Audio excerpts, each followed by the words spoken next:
Boa tarde, pessoal. Retornei aqui, tinha feito já quase 10 minutos de live e percebi que estava sem um fone, ou seja, a captação do áudio muito provavelmente estava péssima. Então, resolvi encerrar a live e recomeçá-la, certo? Estou mandando aqui o link da mesma. Quem estiver ouvindo aí, me digam aí como é que se encontra o som, se está adequado. Se alguém puder informar como o som está bem, a imagem, me informe aí, por favor.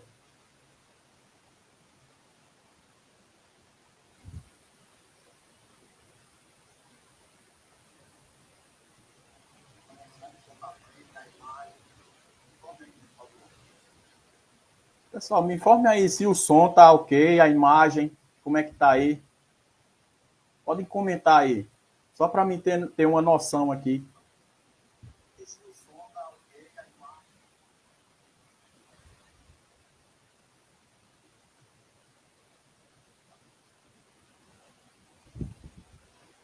Beleza, Hernande. Boa tarde, meu irmão.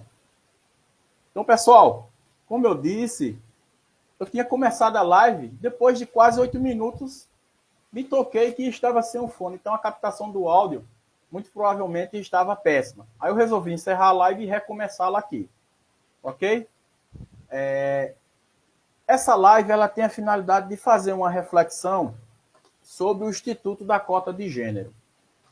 É mais um empreendimento aqui do canal Recanto Cabano. Eu vou tentar trazer aqui às sextas-feiras um debate público sobre temas, sobre situações, não só da política, mas de diversos campos sociais, com a finalidade de descomplicar, ou seja, algo que aparentemente, na qual nós não temos a afinidade ou hábito daquele campo do conhecimento, trazer para uma discussão e descomplicar, ou seja, utilizar uma linguagem simples para que o entendimento sobre determinado tema se torne proveitoso para a nossa vida social. E hoje vou começar sobre uma situação bastante interessante, inclusive já visando as próximas eleições, que se trata da cota de gênero, que é um instrumento jurídico, mas vem do mundo político com a finalidade de corrigir uma certa desigualdade entre homens e mulheres no processo eleitoral, no processo político. Então, a finalidade da cota de gênero é essa aí. Nós vamos debater aqui de forma singela. Como eu separei aqui essa live, eu vou fazer ela em duas partes. Num primeiro momento, enquanto pesquisador, enquanto historiador, vou aqui apresentar alguns pontos importantes da participação feminina na política no Brasil. E na segunda parte, especificamente, nós vamos comentar brevemente o Instituto Jurídico da Cota de Gênero e fazer uma análise da situação de um vereador daqui da nossa cidade de forma objetiva. Deixar claro que não vou adentrar na emissão de uma opinião, ou seja, um julgamento pessoal sobre as peças processuais. O meu único interesse enquanto estudante de direito foi ler, analisar e destacar os pontos principais, tanto da parte que está investigando, que entrou com a ação, como também enfatizar os principais pontos de defesa lá na contestação. Então, são duas peças processuais. O meu único interesse é tão somente científico, ou seja, abordá-las de forma objetiva, né? Na medida em que, quando me tornar bacharel em direito, muito provavelmente, dependendo da circunstância, atuarei nesse segmento também do direito. Então, o meu interesse é esse. E, por fim, destacar alguns pontos da sentença, já que o juiz eleitoral da nossa circunscrição já decidiu, né? Então, deixar claro que o meu objetivo é tão somente didático, é tão somente educacional, enquanto estudante de direito, sem emitir, na verdade, opinião pessoal, quem está certo, quem está errado, enfim. É uma análise estritamente jurídica do ponto de vista objetivo, ok? Então, vou aqui trazer à baila um slide que eu preparei que trata sobre uma breve histórico sobre a participação feminina nas eleições. Vocês estão vendo bem aí o slide? Dá para ver normal, tranquilo a imagem? Me digam aí. E qualquer coisa eu modifico aqui.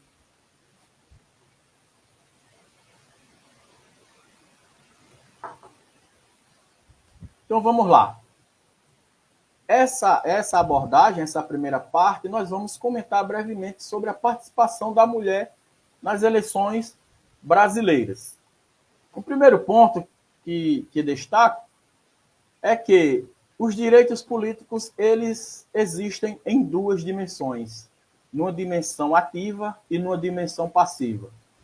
Cabe destacar que os direitos políticos fazem parte de uma primeira geração dos direitos fundamentais. Quem é estudante de direito vai saber que os direitos fundamentais, do ponto de vista da Constituição, eles existem, passaram a existir, foram regulamentados, reconhecidos no texto constitucional a partir de uma evolução histórica. E os primeiros direitos, um dos primeiros direitos da primeira geração dos direitos fundamentais é justamente os direitos políticos. E os direitos políticos eles existem nessas duas dimensões, a dimensão ativa e na dimensão passiva. A dimensão ativa, esse direito corresponde ao direito de você votar. E o direito passivo é o direito de você ser votado. Nós vamos ver que ao longo da história, em relação para as mulheres, o direito político passivo ele só vai existir primeiro do que o direito, não, ou seja, o direito político ativo vai existir primeiro do que o direito passivo. Só no final da década de 1920 é que nós teremos o direito político passivo para as mulheres, ou seja, o direito dela ser votada. E cabe outro ponto mencionar que esse processo ele é lento e gradual, ou seja, a participação da mulher no processo eleitoral brasileiro é um processo, ele ainda está em andamento. E justamente a cota de gênero ela existe para isso, para fomentar o enfrentamento de uma certa desigualdade, como nós vamos ver lá na frente. Então, é lento, é gradual. Obviamente, eu não vou abordar tudo que aconteceu no século passado e até então, estou destacando aqui só os pontos principais dentro dessa evolução histórica. E dizer também que o nosso Código Eleitoral ele é de 1932, ou seja, foi quando se regulamentou, né? Foi garantido o direito da mulher votar e ser votada, só em 1932. Mas antes disso, no estado do Rio Grande do Norte, nós tivemos, né, duas experiências que serviram de parâmetro justamente para a regulamentação do Código Eleitoral de 1932. E essas duas experiências, elas ocorreram com a eleição, com o fato da primeira mulher a se cadastrar como eleitora, que foi a Celina Guimarães Viana. Ou seja, em 1927, ela era uma professora, ela foi professora, e participante do movimento feminista, que estava bastante se organizando, na verdade, no início do século passado, ela peticionou e pediu que fosse concedido a ela o direito de ser votada. Ou seja, o direito de votar. Cabe destacar que o Código Eleitoral é de 32. Até 32, cada estado tinha uma regulamentação própria em relação à participação da mulher nas eleições. Então, o Rio Grande do Norte foi o primeiro estado a conceder o direito para que a mulher pudesse ser eleitora. E foi Celina Guimarães Viana essa primeira pessoa que conquistou esse direito. E também foi no Rio Grande do Norte que nós tivemos a primeira mulher que se tornou prefeita de uma cidade, que foi a cidade de Lages, lá no Rio Grande do Norte. E foi a Luísa Teixeira, deixa eu voltar aqui, a Luísa Teixeira Soriano. Ou seja, em 1928, lá também no Rio Grande do Norte, ela ganhou a eleição e se tornou a primeira mulher a ser prefeita de uma cidade no Brasil e na América Latina. Então você vê da importância desses dois fatos. O primeiro, a primeira mulher adquiriu o direito de ser eleitora, que foi a Celina Guimarães, e a Luísa Teixeira Soriano, que garantiu, né, e que se tornou a primeira prefeita eleita, não só do Brasil, mas da América Latina. Então, com essas experiências legislativas do Rio Grande do Norte, serviu de parâmetro, ou seja, forçou a regulamentação a nível nacional. Foi quando, em 1932, ou seja, 5 anos depois, tivemos o Código Eleitoral regulamentando esse direito. Pois bem, o IBGE, obviamente, que de 1932, ou seja, da regulamentação do Código Eleitoral Brasileiro até hoje em dia, aconteceu muita coisa. E o objetivo da cota de gênero é justamente combater essa desigualdade entre candidaturas masculinas e femininas. E o IBGE ele vai dizer uma coisa, que a representatividade feminina na política ela é baixíssima.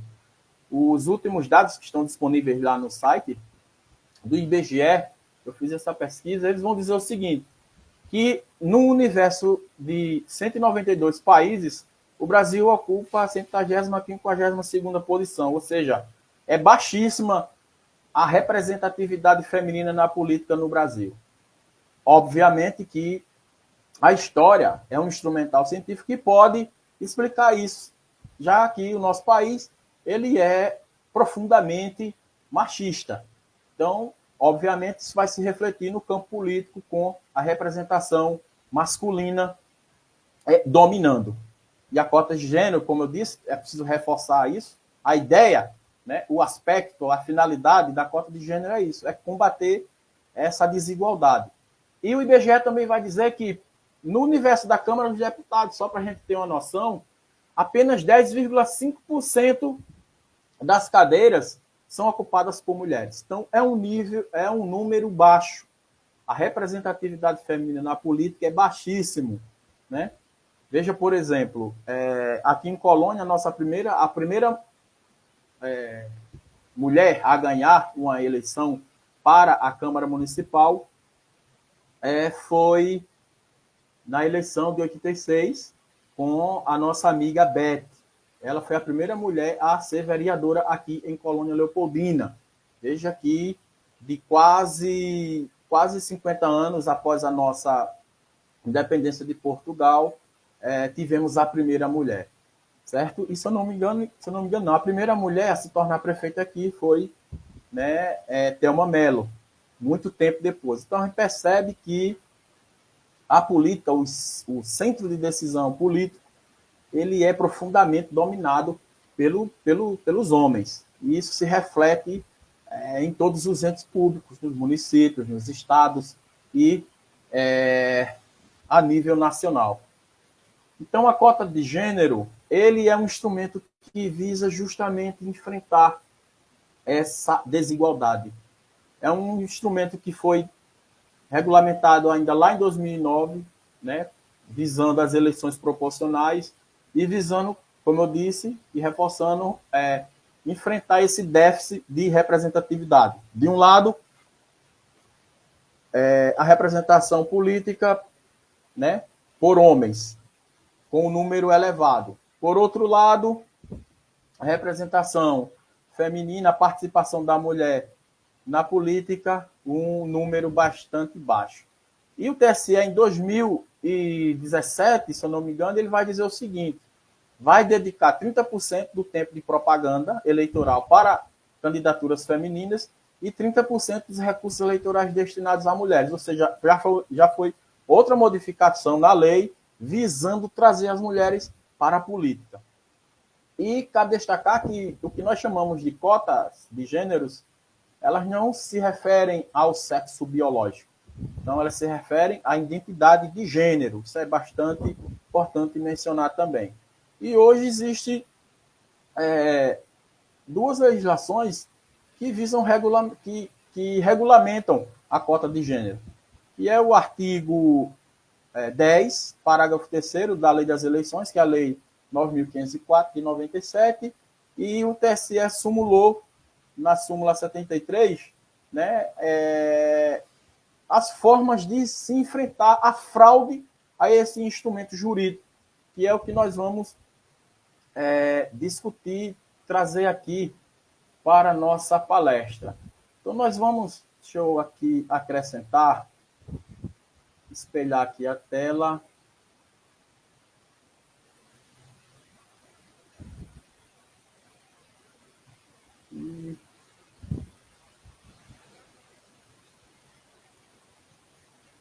Pois bem, o que é que diz a lei aqui, na Lei das Eleições, ou seja, a Lei 9.504 de 97? O artigo 10, que eu subi aqui, diz assim: cada partido poderá registrar candidatos para a Câmara dos Deputados, a Câmara Legislativa, as Assembleias Legislativas e as câmaras municipais, no total de 100% do número de lugares a preencher, mais um. Certo? Isso aqui é que diz o caput do artigo 10 da Lei 9.504 de 97, a Lei das Eleições. E lá no parágrafo terceiro vai dizer o seguinte, tá aqui: do número de vagas resultante das regras previstas neste artigo, cada partido ou coligação preencherá o mínimo de 30% e o máximo de 70% para candidaturas de cada sexo. Ou seja, o que esse parágrafo quer dizer? Que de 100%, 30% vai ser dedicado à cota de gênero. Vou te dar um exemplo aqui. Vamos supor que o partido registre, só para a gente entender aqui a lógica, registre 10 candidaturas, 10 candidatos. Sendo que ele tem 7 homens. Desses 10 candidatos, ele precisa ter 3 mulheres e 7 homens, ou 7 mulheres e 3 homens.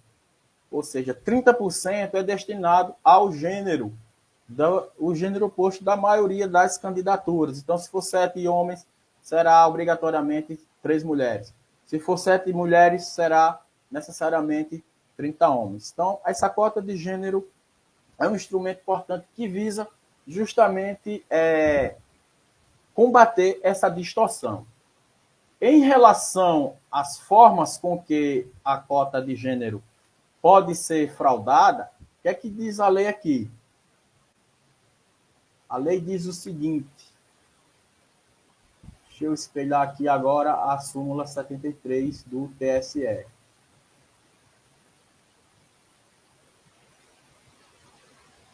Vou parar aqui. Deixa eu compartilhar a súmula aqui, 73 do TSE. O que é que a súmula do TSE vai dizer? Está aqui destacado aqui. A fraude à cota de gênero, consistente no desrespeito ao percentual mínimo de 30% de candidaturas femininas, nos termos do artigo 10, parágrafo 3º da Lei 9.504, de 97, configura-se com a presença de um ou alguns dos seguintes elementos, quando os fatos e as circunstâncias do caso concreto assim permitirem concluir. 1. Votação zerada ou inexpressiva. 2. Prestação de contas zeradas, padronizadas ou ausência de movimentação financeira relevante. 3. Ausência de atos efetivos de campanhas, divulgação ou promoção da candidatura de terceiros. O reconhecimento do ilícito acarreterá, isso aqui são as sanções, a cassação do demonstrativo de irregularidade de atos partidários, seja do DRAP, da legenda e dos diplomas dos candidatos a ele vinculados, independentemente da prova de participação, ciência ou anuência deles. B. A inelegibilidade daqueles que praticaram ou anuíram com a conduta, nas hipóteses de ação de investigação judicial eleitoral. E C.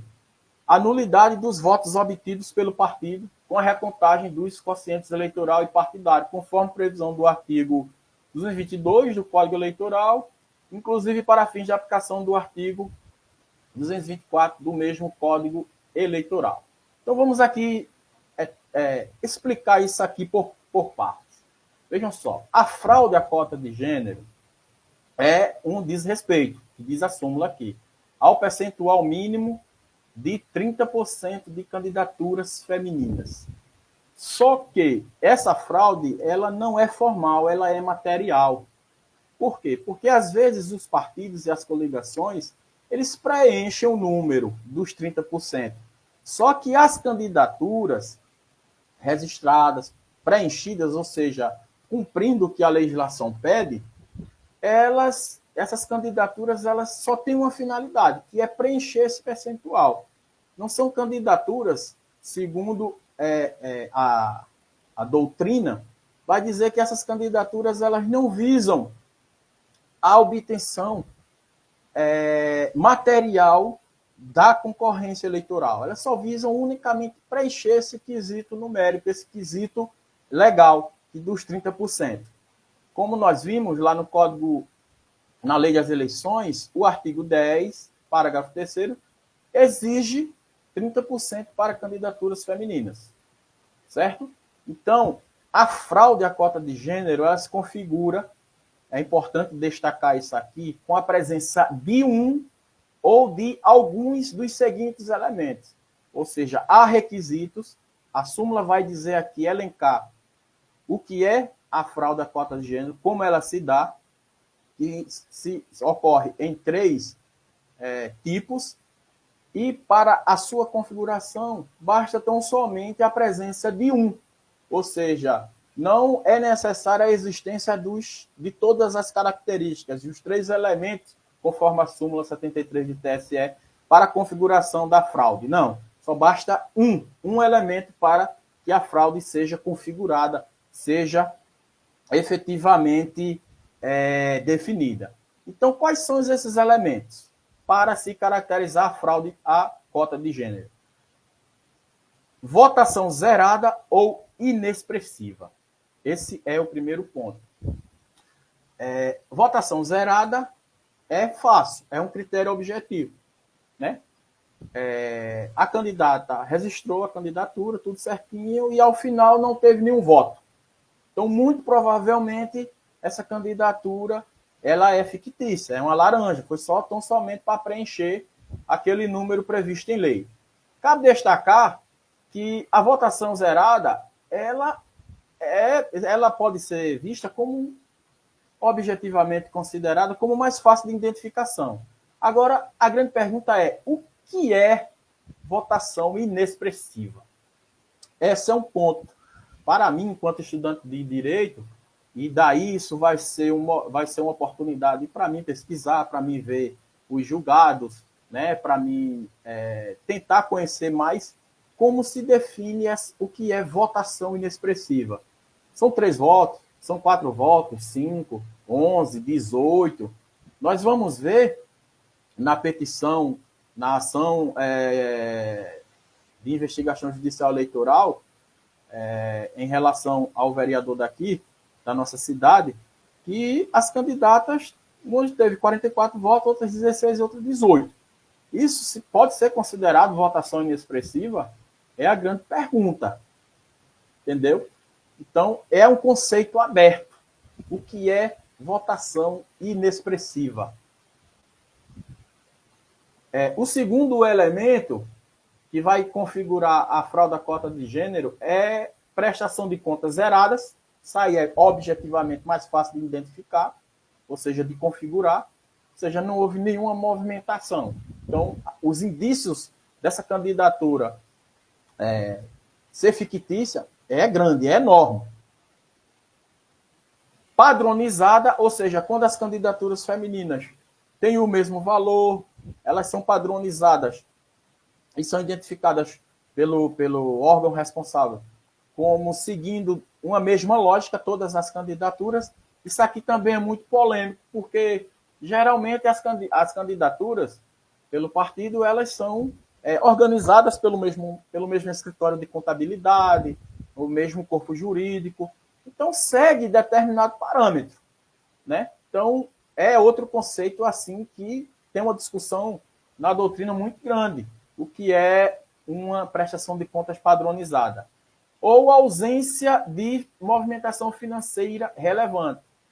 Para mim, enquanto estudante de direito, eu não paguei ainda direito eleitoral, vou estudar no próximo semestre. Mas, para mim, já o que eu já estudei no campo do direito, se trata de uma definição aberta. Isso vai definir, o magistrado vai definir pela jurisprudência. Então, o que é uma ausência de movimentação financeira relevante? Ou seja, é pouco dinheiro movimentado na conta, enfim. Mas por que movimentou pouco? São perguntas que devem ser analisadas, como diz aqui a própria súmula, conforme os fatos e as circunstâncias do caso concreto assim permitirem configurar a cota de gênero. E o terceiro elemento é ausência de atos efetivos de campanha e divulgação ou promoção de candidaturas de terceiro. Aqui é mais fácil de identificar a ausência de atos efetivos de campanha. O que é um ato efetivo de campanha? Há julgados, eu estive pesquisando, há julgados em que, então, somente a participação em comício, o Tribunal Superior Eleitoral não considerou como um ato efetivo por si só, né? Em outros momentos, em outros julgados, eu estive pesquisando, vi que a falta de campanhas nas redes sociais foi, em certas decisões, vistas como falta efetiva de campanha. Isso é muito relativo, então o juiz vai ter que ir na jurisprudência. E uma inovação é a divulgação ou a promoção de candidatura de terceiro, ou seja, determinada pessoa se candidata e vai fazer campanha para outra pessoa. Então, isso configura uma fraude à cota de gênero daquela candidata que se registra sua candidatura, mas promove atos de campanha para outro candidato. Pois bem, configurado o crime, configurado o ilícito, esse ilícito eleitoral, que é a fraude à cota de gênero, quais as sanções previstas em lei. Então, reconhecido o ilícito, acarreterá a cassação do DRAP, que é o demonstrativo de irregularidade de atos de campanha. Isso aqui é um documento, um históricozinho de todos os atos que o candidato promoveu na campanha eleitoral, que ele fez, que ele deixou de fazer, né? Então, a primeira sanção, configurado esse ilícito eleitoral, é a cassação do DRAP, do demonstrativo de irregularidade de atos partidários, da legenda e dos diplomas dos candidatos a ele vinculados. Aqui é importante, independentemente de prova de participação, ciência ou anuência deles. Por quê? Porque, às vezes, tem candidato que nem sabe que aquela candidatura feminina ela é fictícia. Mas como pelo quociente eleitoral, pelo quociente partidário, aquele candidato que não anuiu, já que não sabia, não tinha ciência, não participou da fraude, ele foi beneficiado pela cota partidária, pelo quociente, na verdade, quociente eleitoral e partidário, se ele foi beneficiado, ele vai cair. Por quê? Vai ser cassado vai ser cassado o DRAP da legenda e dos diplomas desses candidatos a ele vinculados. Então, o candidato que foi beneficiado, mesmo sem saber, da fraude à cota de gênero, ele também vai sofrer essa sanção. Outra sanção, essa é mais direta para quem realmente tinha ciência, tinha anuência para a fraude, que é o quê? A ineligibilidade dos que anuíram, ou seja, daqueles que sabiam e concordaram, e daquelas pessoas que efetivamente praticaram a fraude na cota de gêneros, nas hipóteses de ação de investigação judicial eleitoral, ou seja, a AIGE. E essa é um instrumento processual que nós vamos discutir já aqui na sequência, que foi a ação promovida em desfavor de um dos vereadores aqui da nossa cidade. E a terceira sanção, configurado o ilícito eleitoral da fraude de cota de gêneros, é a nulidade dos votos obtidos pelo partido, com a recontagem dos quocientes eleitoral e partidário, conforme prevê o artigo 222 do Código Eleitoral. Então, resumindo, como se configura a fraude à cota de gêneros? São 3 elementos.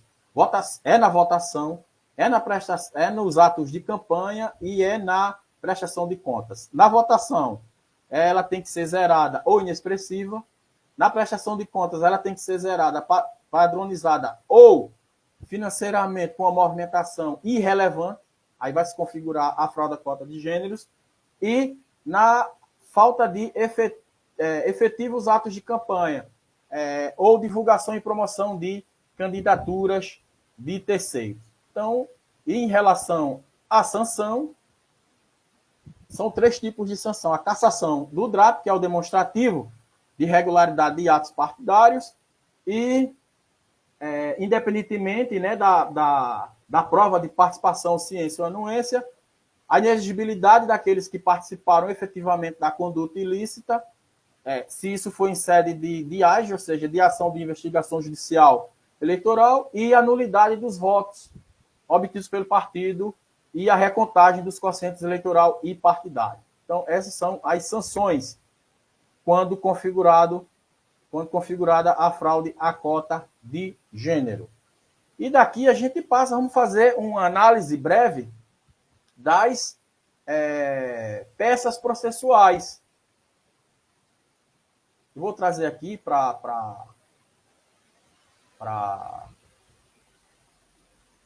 a nossa live. Primeiramente, aqui os pontos principais da petição inicial. A petição. Tá aqui. Deixa eu carregar aqui. Ok. Me digam aí se está tudo ok aqui, em relação à imagem, ao som.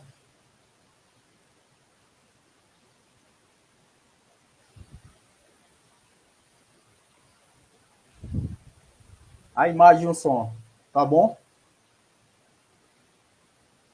Então vamos lá. O PSDB, em relação aqui ao caso de Colônia Leopoldina. O PSDB, que é o partido da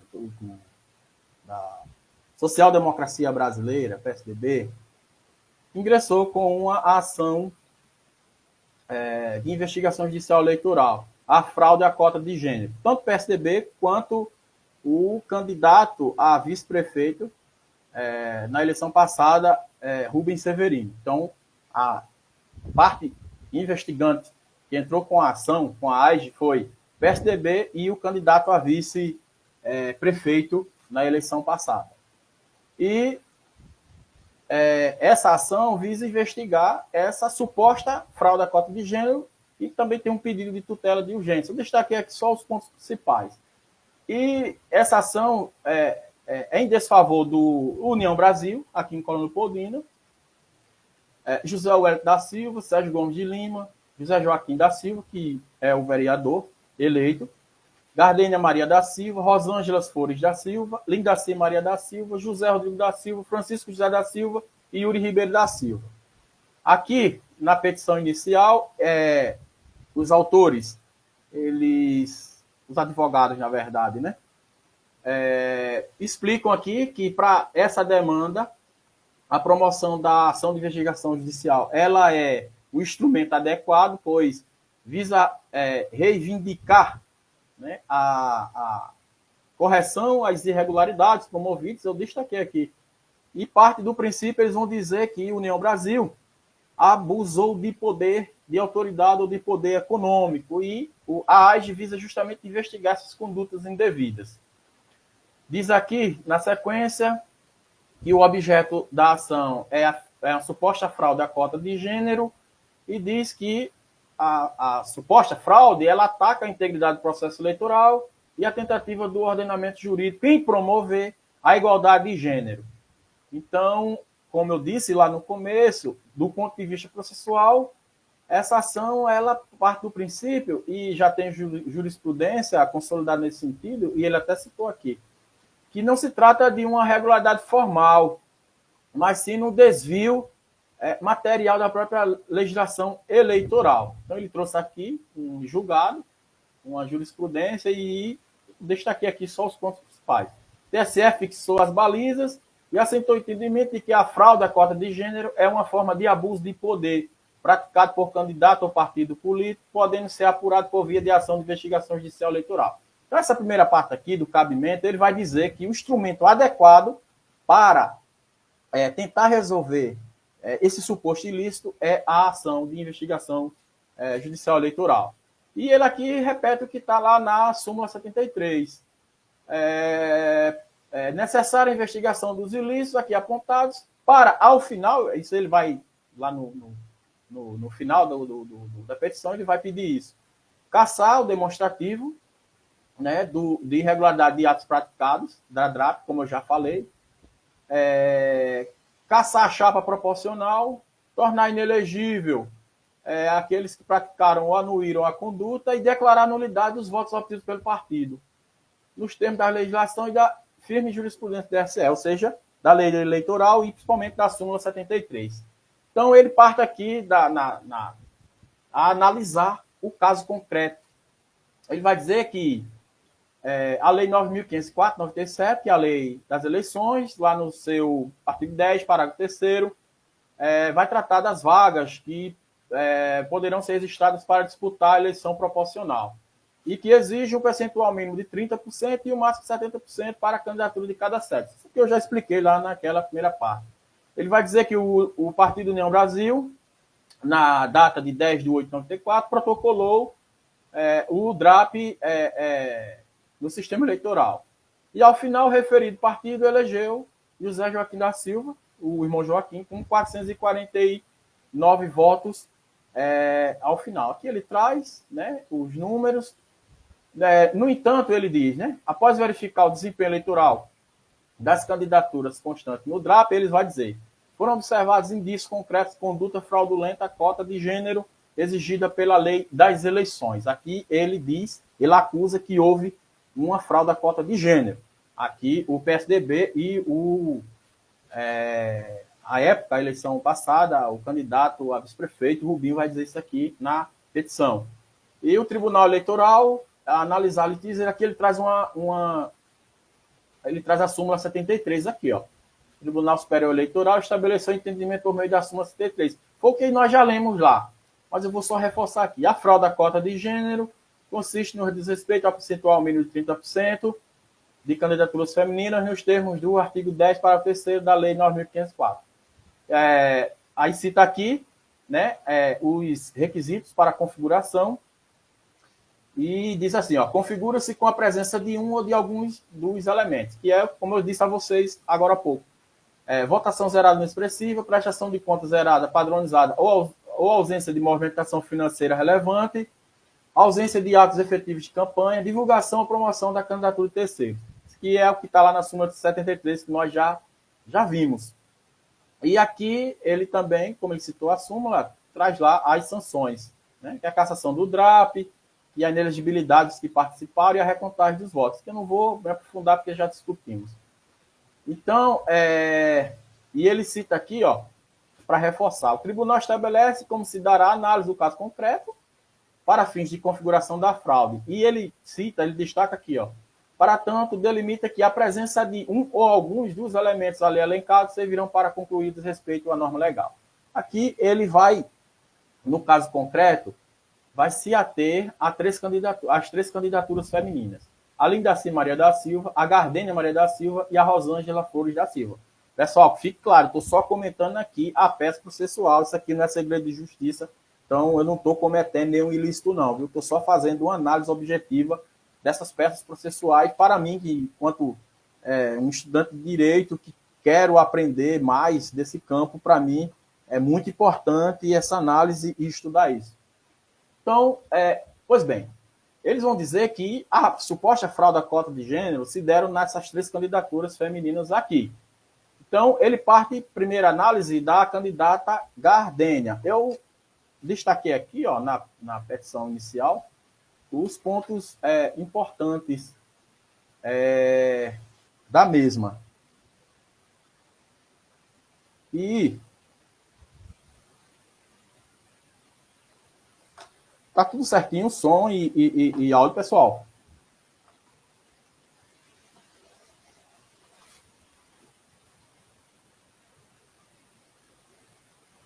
Alô, alguém pode responder aí? Eu senti uma inconsistência aqui no áudio. Pode me confirmar aí, Hernandes? Quem estiver ouvindo aí.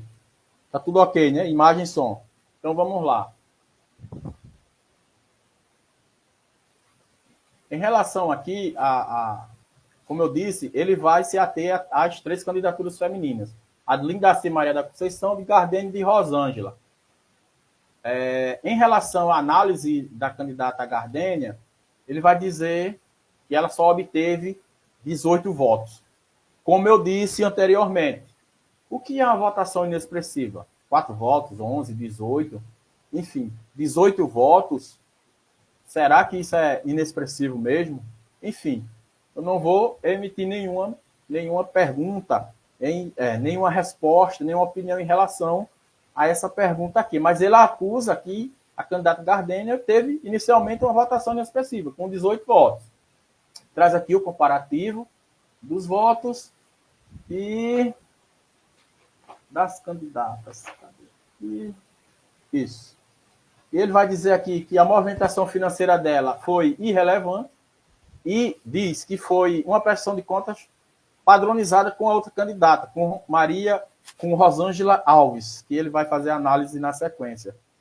E que até a data do dia 12 do 9 de 94, ou seja, quase um mês após o início da campanha eleitoral, não havia nenhuma movimentação financeira por parte da candidata Gardênia. E somente na prestação de contas final, ou seja, na prestação de conta parcial não houve nenhuma movimentação, e na prestação de contas final, que foi depois da eleição, lá no dia 22 de outubro, disponibilizou, e ele usa o termo aqui, irrisórios, ele está dizendo, valores de R$ 491,85 a título de receita e também a título de despesa, os mesmos R$ 491,85. Idêntica à candidata Rosângela, e nós vamos ver nessa segunda análise aqui.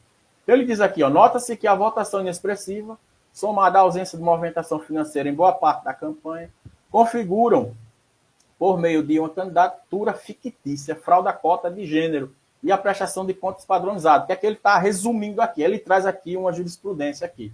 Eu não vou nem ler isso aqui.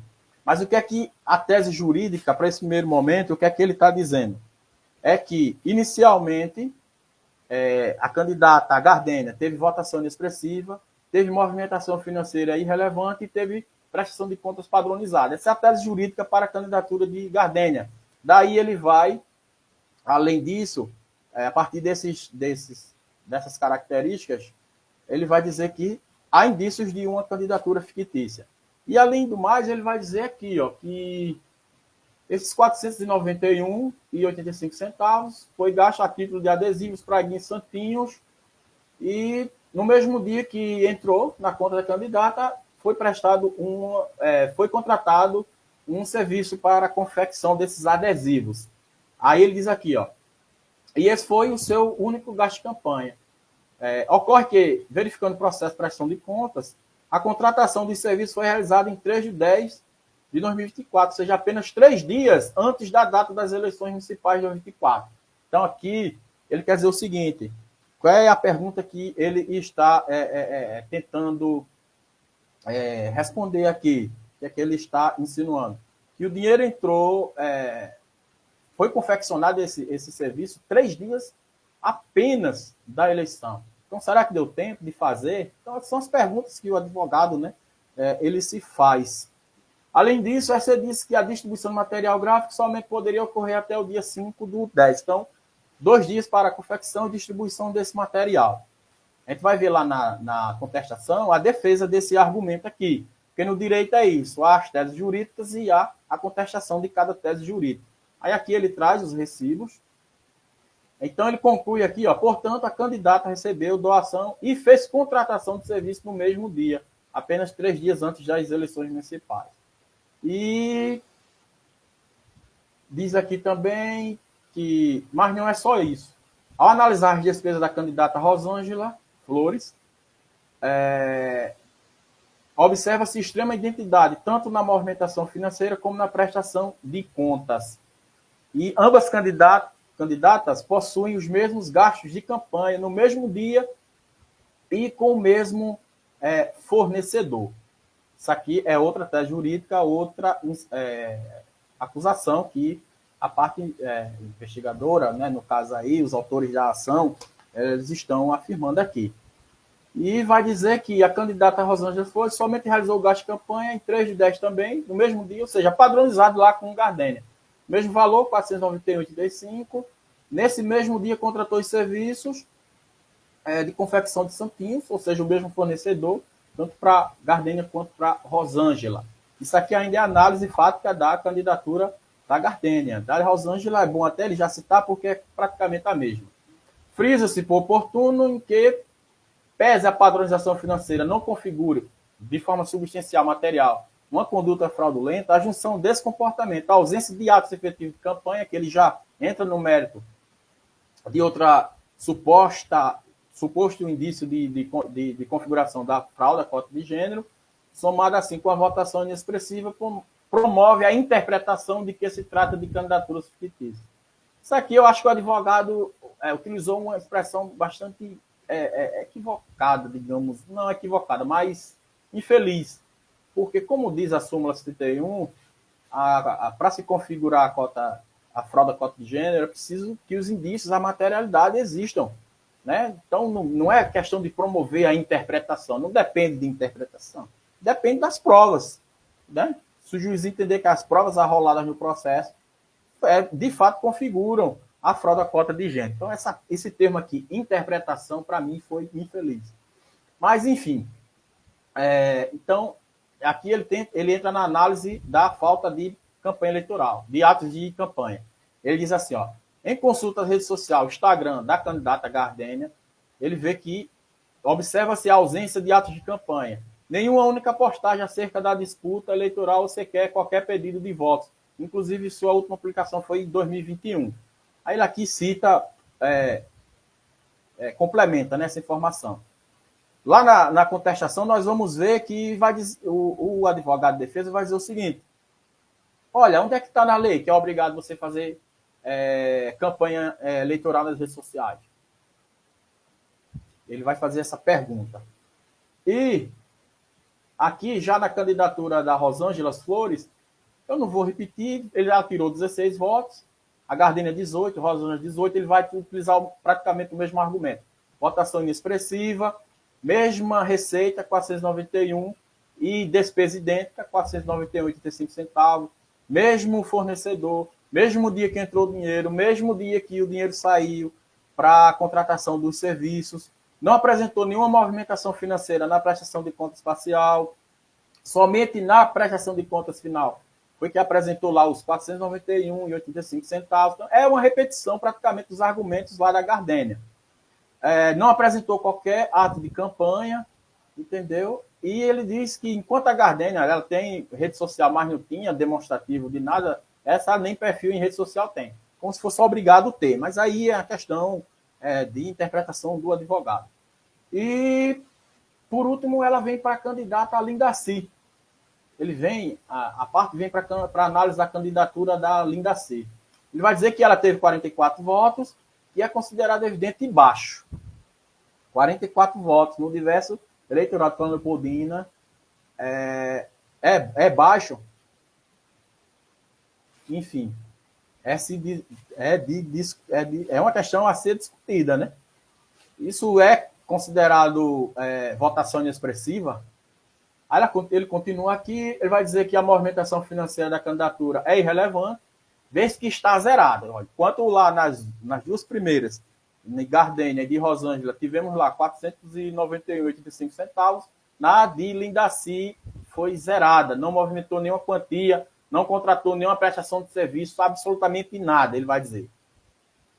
E não tem nenhuma, além da votação inexpressiva, segundo a parte, somada à ausência de movimentação financeira, além disso, não teve nenhum ato efetivo de campanha nas redes sociais. Esses foram os argumentos apresentados pelo PSDB e pelo candidato a vice-prefeito à época, a eleição passada, Rubinho.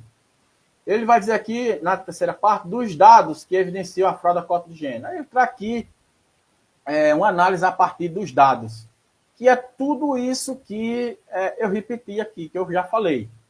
Ele vai só estatisticamente apresentar, tentar reforçar os argumentos trazidos inicialmente lá, que é votação inexpressiva, prestação de contas padronizada no caso de Gardênia e Rosângela, e zerada no caso de Lindaci, e falta de efetivo atos de campanha nas três. Tudo isso aqui que está sublinhado, ele traz alguma jurisprudência, aqui alguns julgados, tudo isso aqui é para reforçar essa tese lá, certo? E traz alguns julgados aqui do próprio TSE, algumas decisões aqui do próprio Estado de Alagoas. Aqui ele pede a tutela de urgência aqui, ou seja, que é a antecipação dos efeitos da tutela, que a gente vai ver lá na sentença, foi negado. Então ele pede tudo isso aqui, ele argumenta, né, que a tutela de urgência que é a antecipação dos efeitos jurídicos de uma sentença definitiva. Mas é preciso obedecer a alguns requisitos previstos em lei, que é a probabilidade do direito e que é o risco, né, o perigo de dano e o risco ao resultado útil do processo. A gente vai ver lá na sentença que o juiz vai dizer, provavelmente você tem direito, mas não atende ao outro requisito, que é resultado útil ao processo. Então, ele vai negar a tutela de urgência justamente por não atender essa regra prevista no Código de Processo Civil. E, por isso, ele termina dizendo aqui, torna-se evidente, portanto, que a não concessão da tutela de urgência poderá promover a inutilidade provavelmente pretendida nesses autos. Como eu disse, o juiz lá na sentença vai dizer que vai negar porque isso não vai afetar em nada o resultado útil do processo. Aí ele traz aqui mais alguns argumentos para fundamentar o pedido de tutela e termina aqui pedindo.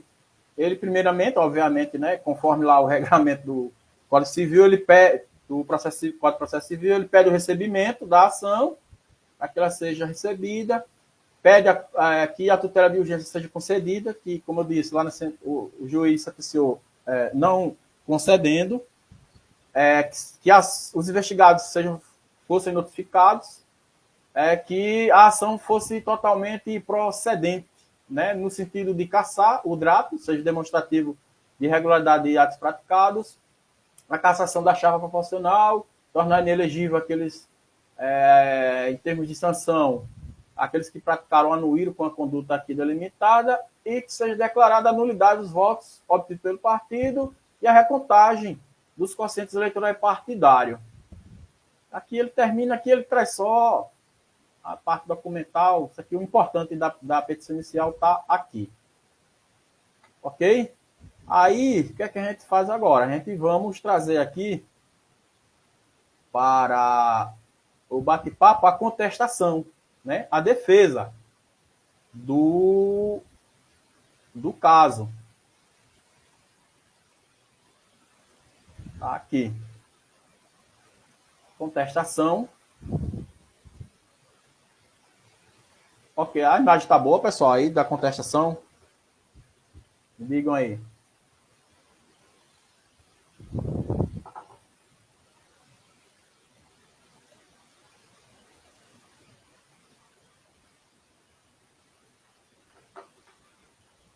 Vamos lá. Aqui a qualificação, né? os advogados da parte investigada estão representando aqui a União Brasil e todos os demais, né, ali representados, e vem contestar, conforme o artigo 22 da Lei Complementar 64 de 1990, que é justamente a regra, né, que prevê o uso da ação de investigação eleitoral, a ação de investigação judicial eleitoral. Ele vem contestar, ele começa aqui fazendo da realidade de fato legitimidade das candidaturas femininas. Então ele faz também por partes. Ele primeiramente vai esboçar os argumentos para desmontar as teses jurídicas de acusação das candidaturas de Gardênia, de Rosângela e de Linda C. Eu fiz aqui umas breves análises do que ele colocou na contestação para rebater as acusações, certo? Então, tudo isso que está destacado aqui, eu sublinhei aqui para ficar mais fácil para mim não estar lendo aqui na contestação. Então, na contestação, em relação à candidatura de Dênia, a parte investigante, como nós vimos, ela vai dizer que a votação dela foi inexpressiva, a movimentação financeira foi reduzida, que houve padronização de prestação de contas com Rosângela e não teve atos efetivos de campanha. Já a defesa vai dizer que, em relação aos atos de campanha, não procede a acusação. Por quê? Porque ele anexou nos autos do processo um vídeo na qual a candidata Gardênia discursa no comício pedindo voto, certo? Além disso, também anexou no processo material de campanha, fotografias de material de campanha, bandeiras, camiseta personalizada com a própria candidata, adesivos em paredes. Então, esses foram os argumentos da defesa para desmontar a acusação de que realmente ela não fez ato de campanha. Em relação à votação reduzida, 18 votos, eu achei bastante interessante a argumentação dos advogados, porque realmente 18 votos é uma votação reduzida para o universo leopoldinense. E ele, assim, eu estou falando do ponto de vista jurídico, como a peça foi confeccionada. Eu achei bastante interessante o argumento, porque ele vai dizer o seguinte: olha, não foi votação reduzida. Por quê? Ele desconsidera o sistema eleitoral, ele diz que a parte investigante desconsidera o sistema eleitoral proporcional. Por quê? Porque votações modestas contribuem para o quociente eleitoral da legenda. E que a votação mínima, você exigir uma votação mínima, é uma atitude antidemocrática, desestimulando a participação política de minorias, e votação mínima também, você criando esse critério de estipular a votação mínima, é uma forma velada de coação. Ele vai dizer isso. Eu achei bastante interessante a argumentação dessa defesa aqui. Porque realmente você fica na dúvida, o que é votação inexpressiva? O que é? Em relação à movimentação financeira de campanha, na qual a parte investigante vai dizer que foi baixíssima, a defesa vai dizer que a parte investigante ignora a estrutura financeira das candidaturas do União Brasil, vai dizer que nenhuma candidatura do União Brasil recebeu recurso do Fundo Especial de Financiamento de Campanha, nem mulher, nem homem, certo? Ele vai dizer isso, e que não há exigência legal de arrecadação mínima para validar uma candidatura. É um argumento bastante, assim, interessante de você quando passa a analisar. Obviamente, como o que é que diz a lei? Os fatos e as circunstâncias têm que ser analisadas em conjunto, certo? Para que o ilícito seja configurado. E que ele também vai dizer que campanhas modestas que vai dizer que a Gardênia ela fez uma campanha modesta e de mobilização comunitária. Por isso que gastou pouco, R$ 491,85. Essa é a tese da defesa. e que você exigir gastos elevados numa candidatura, num partido que não recebeu financiamento, de candidaturas que não recebeu financiamento do partido, né, do Fundo Especial de Financiamento de Campanha, é você partir de uma premissa discriminatória, pois impediria candidatos com menor poder econômico. Essa é a tese da defesa em relação à acusação da parte investigante de que Gardênia não teve movimentação financeira de campanha relevante. Em relação à ausência de postagens nas redes sociais, a defesa vai dizer, não é obrigatório o uso de redes sociais em campanhas eleitorais. E o uso de mesmo fornecedor, ele vai dizer que não há impedimento legal para que dois candidatos utilizem o mesmo fornecedor, já que a parte investigante vai dizer que tanto Gardênia quanto Rosângela utilizaram o mesmo fornecedor na confecção de materiais de campanha. Aqui, em relação à candidatura de Rosângela, ele vai só praticamente repetir os argumentos utilizados na defesa de Gardênia, só mudando algum em relação aos atos de campanha. Porque de Gardênia foi um vídeo, de Rosângela foram 2 vídeos em comício, bandeiras, adesivos, que vêm corroborar para desmontar a tese da parte investigante de que ela não fez campanha, não praticou nenhum ato efetivo de campanha. Em relação à votação reduzida, ele vai repetir os mesmos argumentos, que a parte investigante desconhece o sistema proporcional do Brasil, que visa garantir a representação partidária, ou seja, votação modesta, mas vai ajudar na somatória, no final, para o quociente eleitoral e partidário, para que outros vereadores sejam eleitos. E vai dizer também que o argumento da exigência de uma votação reduzida é elitista. Ele vai repetir praticamente a defesa utilizada por Gardênia em relação a esses pontos aqui. Em relação financeira padronizada, ele vai repetir, vai dizer que os valores arrecadados foram compatíveis com campanhas de pequeno porte, que a lei eleitoral não exige arrecadação mínima, que isso é comum nos candidatos de mesmo partido, ou seja, contrataram o mesmo fornecedor, e isso aí o advogado tem razão, que geralmente vocês contratam o mesmo prestador de serviço, porque às vezes vai reduzir o preço do serviço. Então isso é comum. E o que me chamou a atenção é que, em relação à defesa de Rosângela, ele não aborda sobre os valores arrecadados serem padronizados. Ou seja, a defesa não toca nisso aí, certo? Já em relação à candidatura de Lili, a defesa vai dizer que anexou nos autos, deixa eu descer aqui, a partir daqui de Lili, de Rosângela, que eu já comentei. Toda essa parte amarela aqui, pessoal, é o que eu salientei, que é importante. Inclusive, a parte de defesa anexou vários julgados, precedentes, certo? Deixou tudo fundamentado, bem estruturadozinho, certo? E em relação aqui à candidatura de Lili, ele parte para a terceira candidata, né? Acusada de praticar fraude à cota de gênero pela parte investigante. Ele anexou gravação da tela do Instagram, na qual tem várias postagens após a eleição, e que a defesa vai dizer que ela apagou, Lili apoiou a chapa majoritária da parte investigante. Foi o que aconteceu aqui, para resumir. A candidata Lili, do União Brasil, acabou pedindo voto ao final para o candidato da chapa da parte investigante.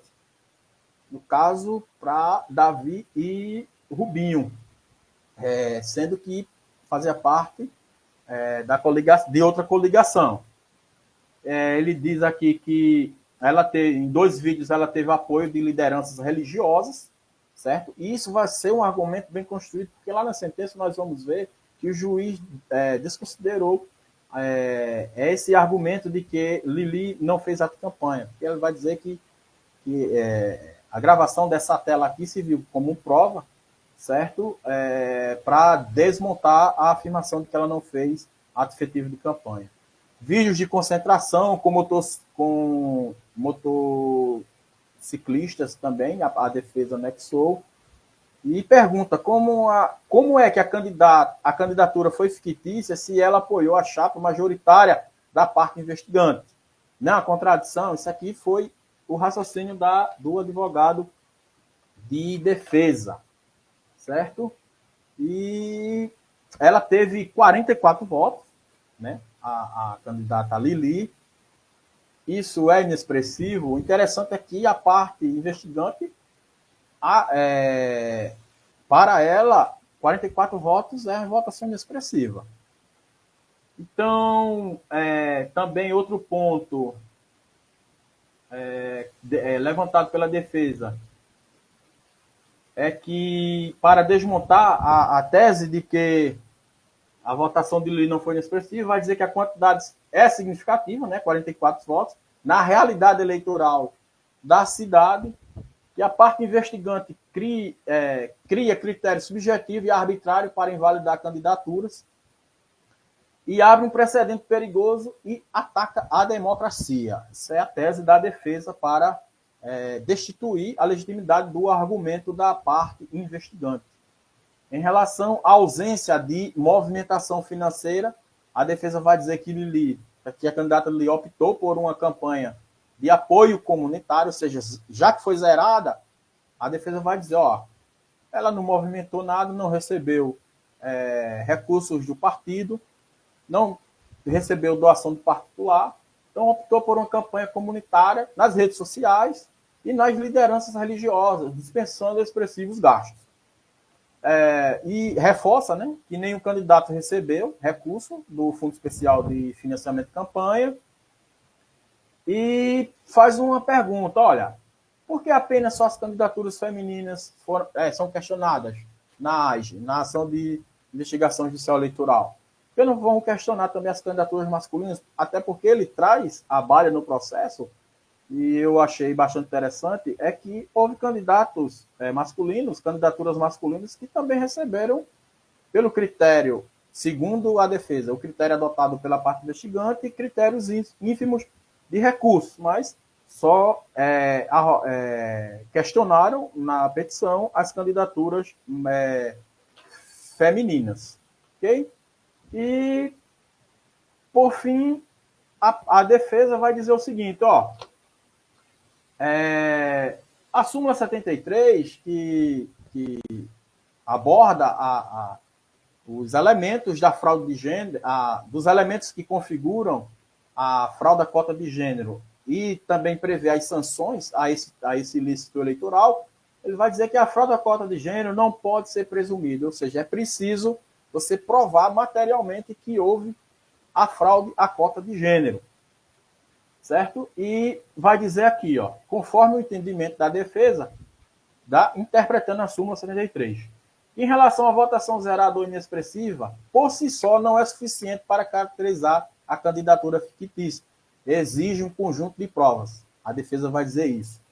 Em relação à prestação de contas zeradas, padronizadas ou ausência de movimentação financeira relevante. Em relação a Dênia Rosângela, a defesa vai dizer, as despesas foram regulares, compatíveis com a realidade eleitoral. Ou seja, o que é que a defesa quer dizer? Resumindo, que as candidaturas de Gardênia e de Rosângela, do ponto de vista da realidade eleitoral de Colônia Leopoldina, foram compatíveis. Normal, R$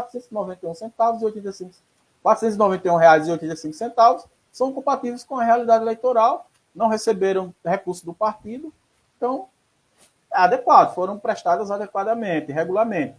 E em relação a Lili, ele vai dizer que, como a prestação de conta dela foi zerada, que a campanha eleitoral, ela adotou uma campanha digital e de engajamento, ou seja, dispensou o gasto, não confeccionou material de campanha, então não tinha o que relatar ali também, não recebeu recurso do partido, e optou por uma campanha de engajamento mais comunitário, com líderes religiosos, motociclistas, enfim.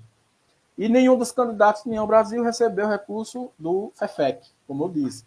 E que termina, por fim, dizendo que a legislação eleitoral não exige um valor mínimo de arrecadação. Essa é a tese da defesa.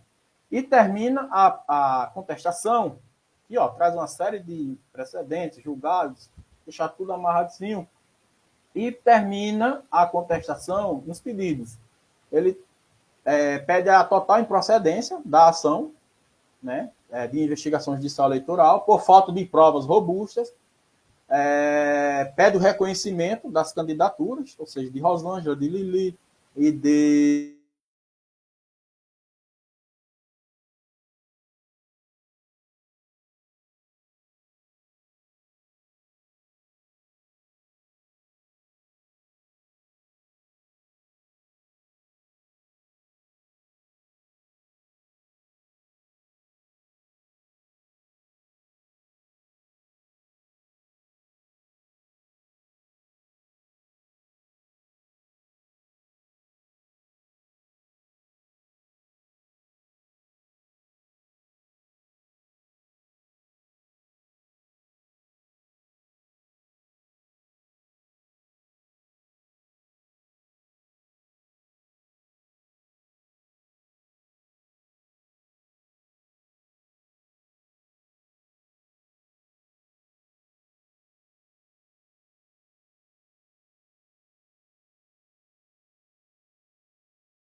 Alô?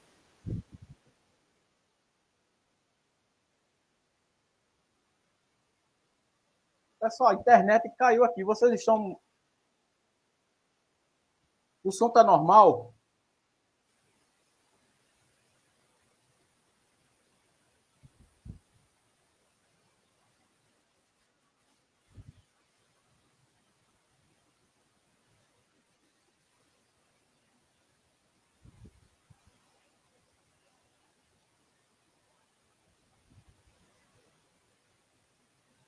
Rapaz, me desculpem aí, viu? Mas a internet caiu aqui.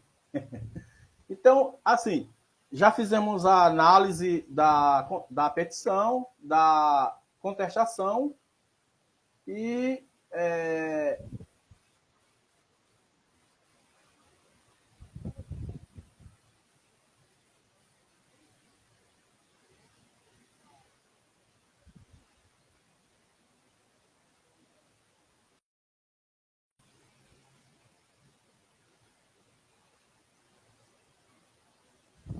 é isso, Fernando. Eu vou aqui, vou consertar aqui. Você está me assistindo pelo Instagram, não é isso?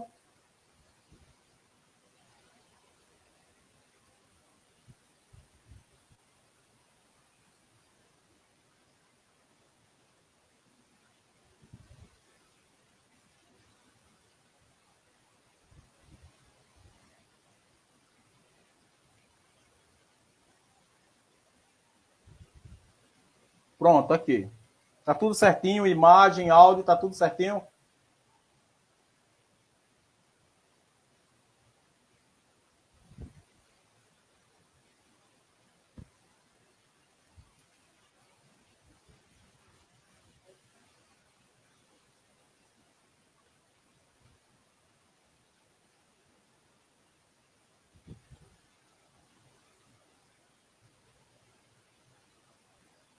Pronto, então vamos lá, pessoal. Vamos aqui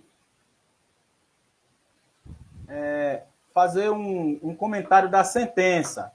Então, nós já vimos a petição inicial da parte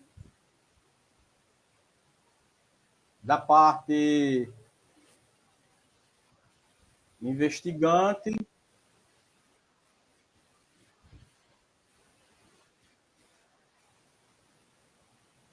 E agora nós vamos analisar. Também fizemos uma breve análise dos argumentos da defesa e agora vamos analisar a sentença proferida aqui em primeiro grau. Agora eu estou com retorno, eu estou com retorno de áudio aqui. O Hernani, tá com retorno de áudio aí ou tá tudo normal o áudio? Tá me escutando normalmente?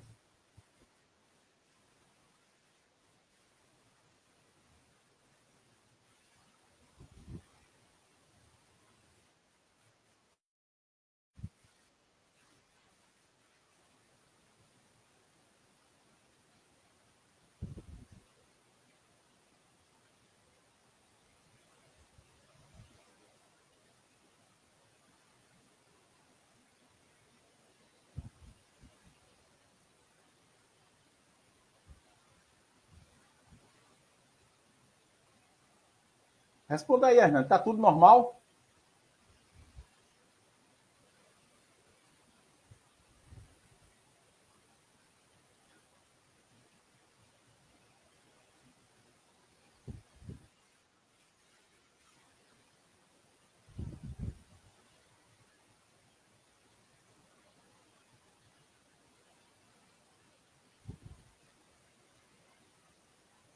Rapaz, se eu me atrapalhar um pouco, é porque o que eu estou falando, depois de 10, 15 segundos, está voltando para mim. É essa inconsistência no áudio, depois dessa queda de internet, é que eu estou sentindo. Então, eu vou fazer aqui os comentários da sentença.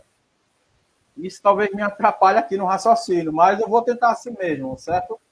Então, se eu der uma errada aqui, ó, eu estou ouvindo o que eu estou falando. Eu falei, na verdade.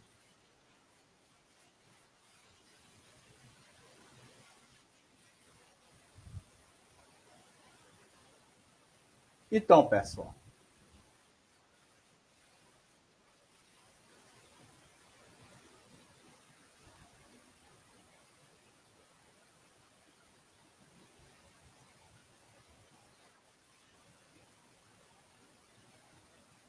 deixa eu compartilhar a tela aqui.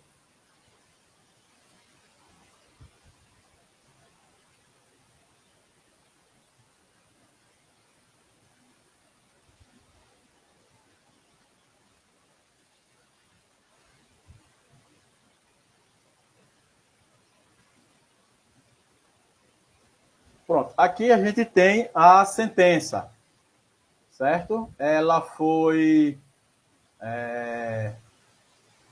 proferida a partir desse processo aqui, dessa ação de investigação,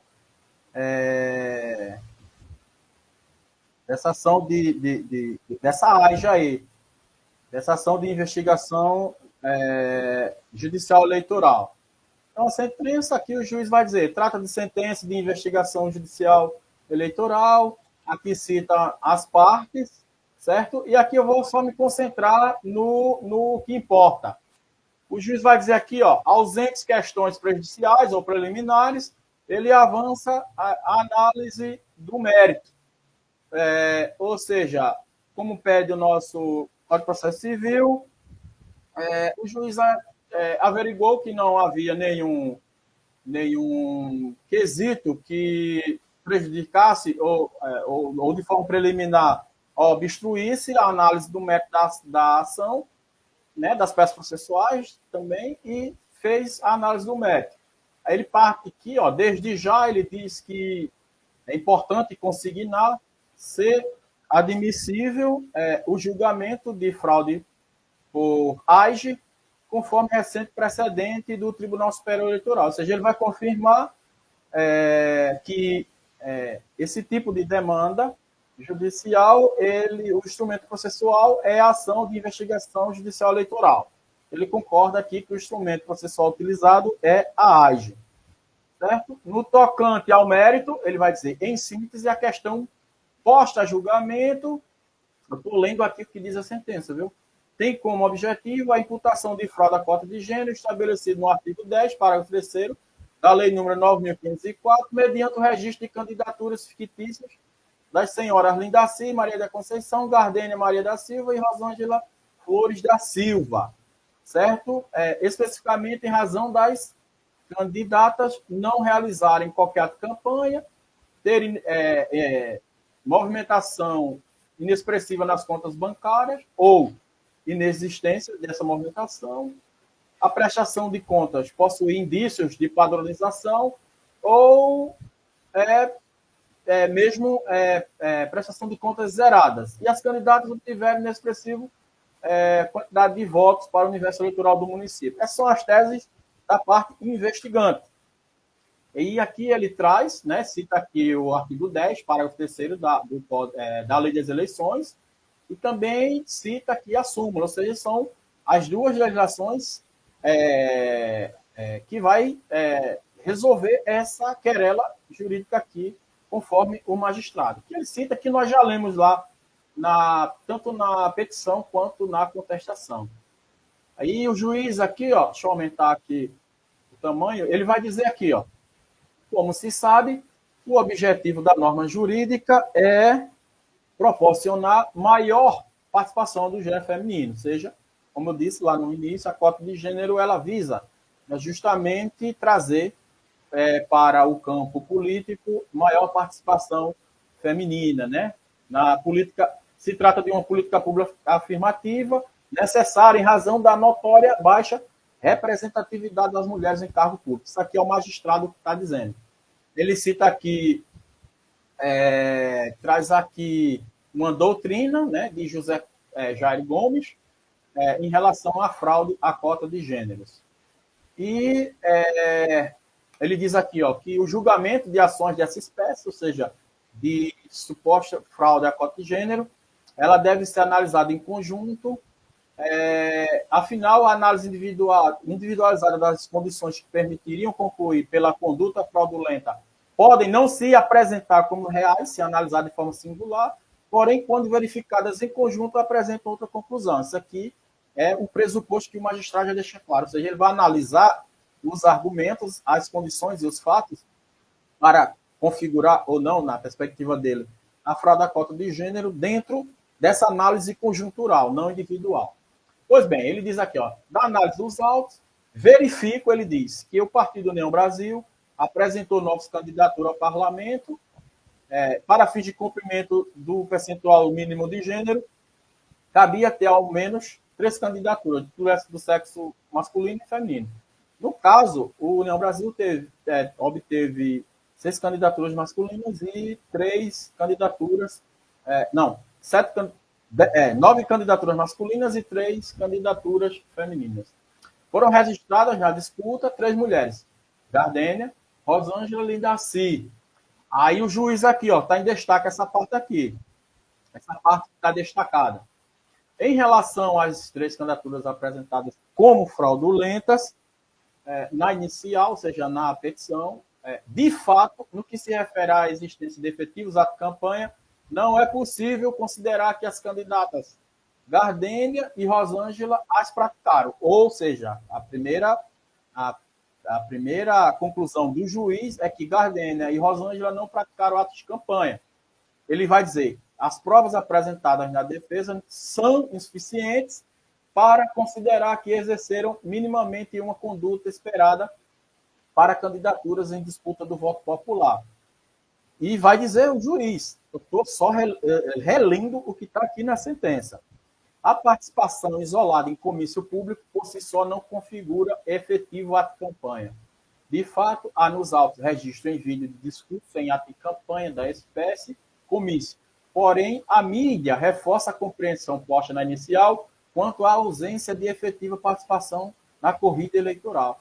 Aí ele diz, ressalto que não se exige vestimenta, desenvoltura como candidato ou habilidade de comunicação, mas sim que comportamentos conjuntos e contínuos sejam exercidos como meio de propagar a pretensão eleitoral. Ou seja, na perspectiva do juiz, em campanha eleitoral, a candidato ou candidato tem que estar constantemente fazendo ato de campanha e que as provas apresentadas no processo pela defesa, elas são insuficientes para provar que realmente houveram atos de campanha.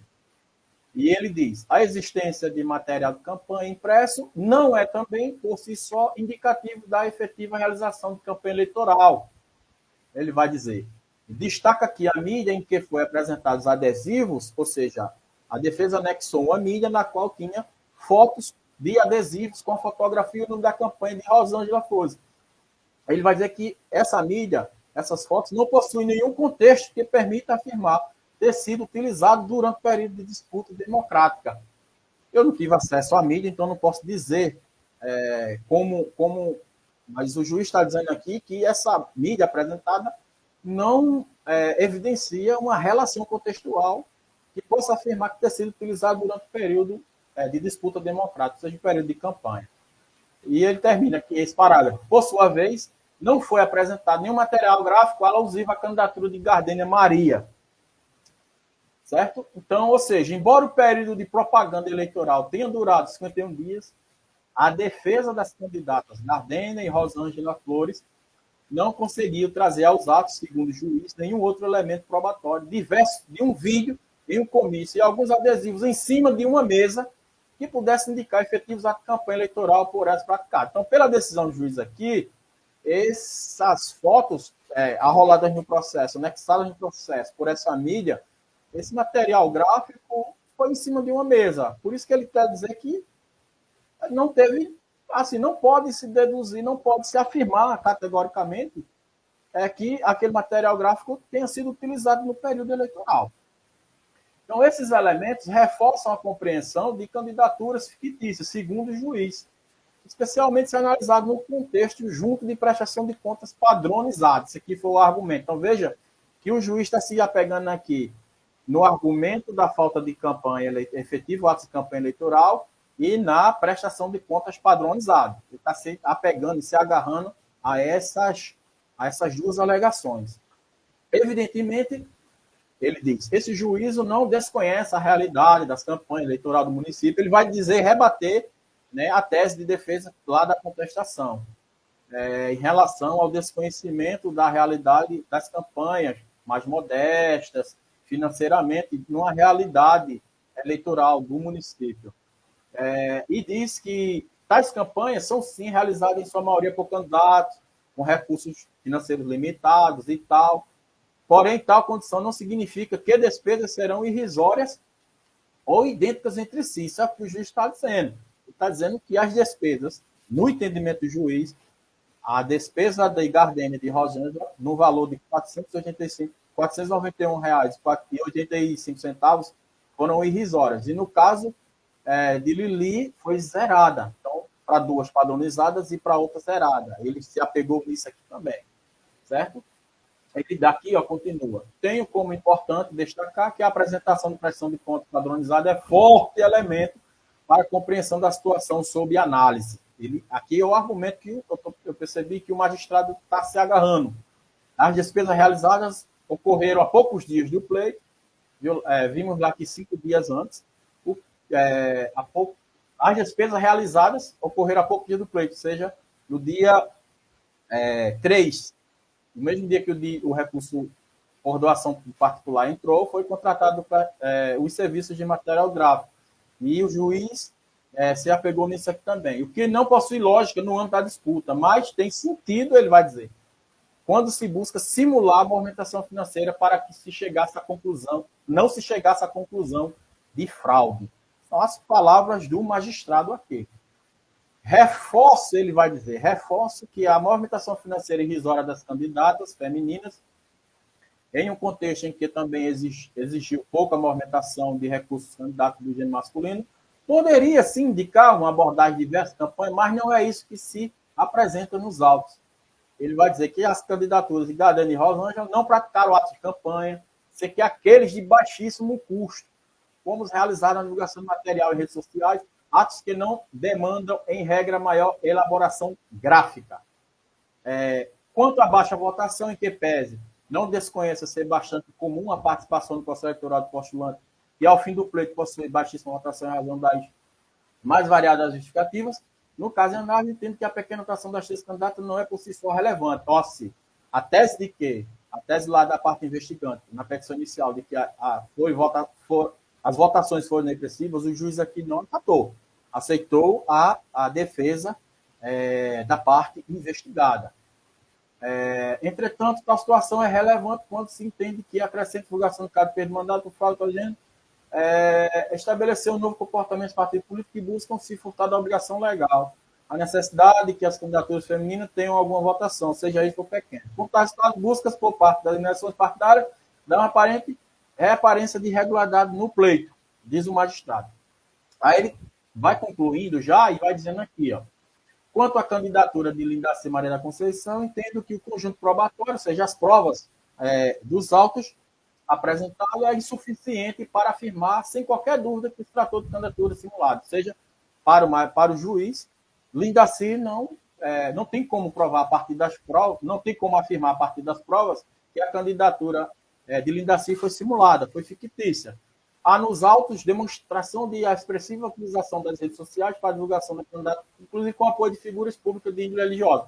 Ou seja, aqui ele não se agarrou ao fato da prestação de conta dela ser zerada.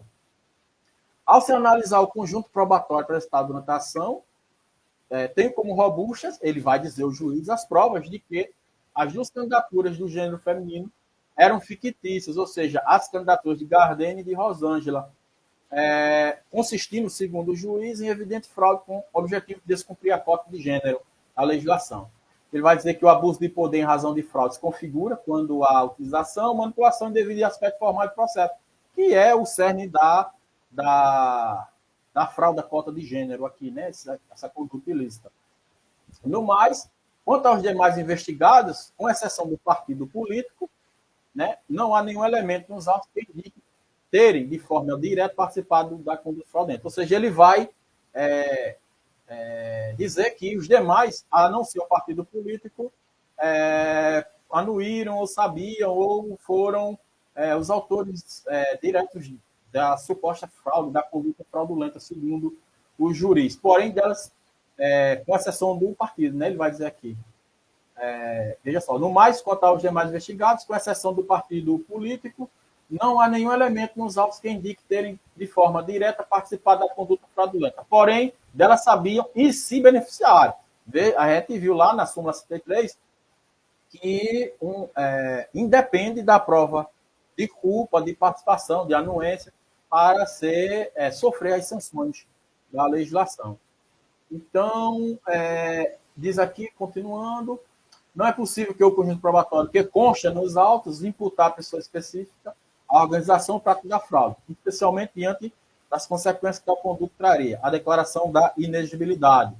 Então, ele termina aqui a sentença dizendo assim: reconhecido o abuso de poder em razão da fraude, a consequência é a cassação da chapa proporcional, a anulação dos votos dados a todos os candidatos que compõem a lista do partido, a cassação dos diplomas dos candidatos beneficiados pela fraude e a inexigibilidade das candidaturas Gardênia Maria da Silva e Rosângela Flores da Silva, por terem efetivamente anuído por conduta fraudulenta. Aí ele traz aqui uma jurisprudência recente do Tribunal Regional Eleitoral de Alagoas, certo? Agora aqui de 2022, se não me engano aqui. 2024, foi do ano passado aqui, esse precedente o juiz utilizou aqui, né, fazendo esse link, essa análise com o caso concreto daqui, processual, e ele termina dizendo o seguinte: julga parcialmente procedentes os pedidos formulados lá na inicial. ele absorve, né, José Wellington da Silva, Sérgio Gomes da Silva, José Joaquim, ou seja, com exceção, Linda Cima da Conceição, das imputações da prática de abuso de poder por fraude à cota de gênero. Ou seja, ele só vai relacionar a fraude à cota de gênero ao partido político e a Rosângela e a Gardênia. Ele reconhece o abuso de poder em razão da fraude à cota de gênero, conforme a previsão lá da legislação, da lei das eleições, praticada pelo partido político, ou seja, abuso de poder, praticado pela União Brasil, e pelas candidatas Gardênia e Rosângela. Ele também, ele diz na sentença, ante o exposto, ele julga passando procedimentos pedidos para acatar a cassação do demonstrativo de irregularidade de atos partidários, do DRAP, do União Brasil, certo? Em relação às eleições municipais de 2024, conforme o artigo 22, inciso 14 da Lei Complementar número 64 de 90, ele declara a nulidade de todos os votos obtidos pelo partido União Brasil, seus candidatos ao cargo de vereador, Colônia Podina, e determina o recálculo, ou seja, a recontagem dos quocientes eleitoral e partidário, conforme previsão do artigo 222 do Código Eleitoral. E declara a inelegibilidade por 8 anos de Gardênia e de Rosângela Maria da Silva, conforme também no artigo 22, inciso 14, da Lei Complementar número 64 de 91. Certo? Determinou a remessa dos autos ao Ministério Público Eleitoral, certo? Só destacando aqui no início da sentença, que ele faz aqui uma breve análise, que o próprio Ministério Público Eleitoral foi notificado da ação da decisão inicial e que o Ministério Público Eleitoral, após analisar o processo inicialmente, né, se manifestou pela procedência dos pedidos lá da inicial, ok? Esses aqui foram os aspectos da sentença, certo, do juiz eleitoral da 16ª Zona Eleitoral de São José da Laje, a qual Colônia faz parte, certo? Então, deixa eu voltar aqui. Pessoal, então é isso. Fizemos aqui uma pequena abordagem histórica da participação feminina na política brasileira. Analisamos objetivamente, do ponto de vista jurídico, um breve comentário dos argumentos da acusação e da defesa e comentamos, né, os argumentos arrolados para essa demanda pelo juiz eleitoral. Como eu disse no início da live, eu, enquanto estudante de Direito, tenho um interesse muito grande pela leitura dessas peças processuais, na medida em que, para mim, tem um valor de conhecimento, um valor científico de conhecimento. Não emiti e nem vou emitir uma opinião pessoal, quem está certo, quem está errado, né? Obviamente que eu tenho as minhas, digamos, sensações, digamos assim, a partir do que eu já estudei no campo do direito, ou seja, a minha opinião vai ficar para mim, certo? Não vou expor em público, porque é a minha opinião, não pode ser do magistrado. Essa sentença aí, ela vai ser, ou já foi recorrida, provavelmente, pode ser que mude no tribunal. Enfim, a minha opinião, do ponto de vista jurídico, vai ficar para mim, certo? Não tenho dificuldades em comentar um tipo de assunto desse, e como eu disse, próxima sexta-feira vou escolher, já tenho na minha lista aqui de espera uns 3 assuntos polêmicos relacionados ao nosso município e fazer uma breve reflexão. Eu acredito que esteja contribuindo para a cidadania, discutindo esses pontos, certo? Desejo sorte às partes aí desse processo e que seja feita a vontade de Deus. Deus sabe todas as coisas, certo? E é isso. Eu agradeço a participação de vocês, que já está com quase 2 horas de live, e olha que foram só comentários, certo? Mas é isso. Tivemos um problema na queda da internet, mas é isso. Vou deixar salvo aqui a live no Instagram e agradeço. Até a próxima sexta-feira, se assim Deus permitir. Valeu!